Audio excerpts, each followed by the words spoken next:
రాష్ట్రపతి ద్రౌపది ముర్ము అధికారిక ప్రయాణాల నిమిత్తం కొనుగోలు చేయనున్న అత్యంత భద్రత కలిగిన నూతన BMW కారుకు పన్నుల నుంచి పూర్తి మినహాయింపు లభించింది. 3.66 కోట్ల విలువైన ఈ బుల్లెట్ ప్రూఫ్ వాహనంపై విధించాల్సిన IGST కాంపెన్సేషన్ సెన్సెస్ ను రద్దు చేస్తూ GST కౌన్సిల్ కీలక నిర్ణయం తీసుకుంది.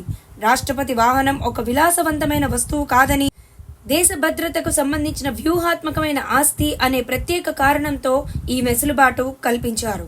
సాధారణంగా ఇలాంటి విదేశీ కార్ల దిగుమతిపై 28% IGSTతో పాటు కస్టమ్స్ సుంకం, అదనపు సెస్లు భారీగా ఉంటాయి.